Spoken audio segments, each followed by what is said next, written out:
Yes, you must be delighted to have been nominated for this Community Champion Award.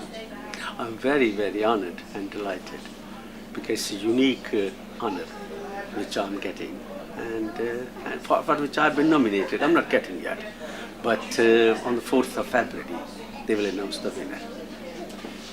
I know you may not be the right person to ask, but we often see you as you are today with your running shoes on, going from meeting to meeting. As I guess that's why you've been nominated from being involved in a lot of things. Can you tell us about some of the things, say, for the last 12 months you've been involved with? I think I have been involved for the last, say, 16 years in all these voluntary and community organizations which are working for the benefit of the people of Thurrock. Naming a few, we established Thurrock Association, we established the Thurrock Unity Task Group, because when I came on the council in 1996, there was no voice for ethnic minorities at all. I was the first ethnic councillor elected from the ethnic minorities. Now I realized then that for the integration and for the community cohesion, it's very important that the ethnic minorities should have a say. And I worked hard for that, and I'm very pleased now that both these organizations, and today we're looking at the African Association, that they are obviously, there is a lot of contribution coming from the ethnic minorities towards bringing Thurrock's community cohesion, which I'm very, very pleased.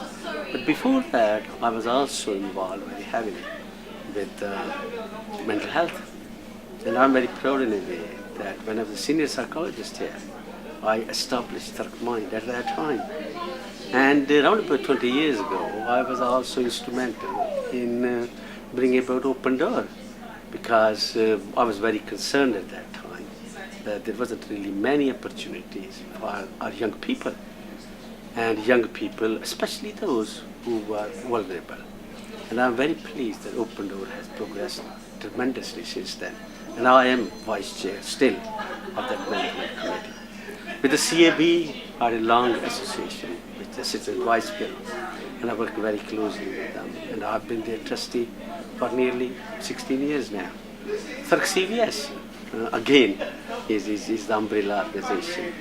And I work very, very closely with the founders of Thurrock CVS when it was established. And since then, I have been one of the trustees on their board. And I've always been interested in education. So I'm involved with, as a governor of 2 schools as well, you see, Cllr Hill. Older people, I am one of them. So I have always been championing their cause. And at the moment, I am very heavily involved in the frameworks for older people and then the social care for the older people. And I attend very regularly the council's strategy group on older people.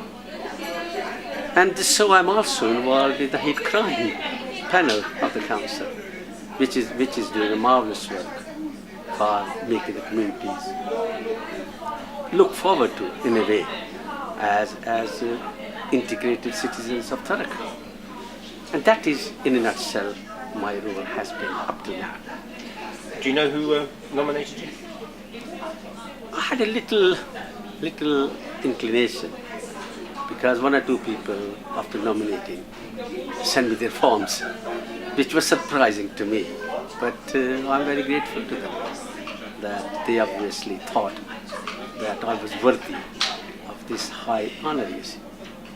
And so we can continue. I guess you're most visible when in full council meetings, when you always seem to ask a question and always make sure there's a supplementary question and make sure that you get the right answer. You're going to continue to have that presence as well? I'm sure. That is what I am for. I represent the local communities and local people. And if I find that they're not getting value for money, I am there to ask questions and ask very searching, pertinent questions to the officers as well as to the administration.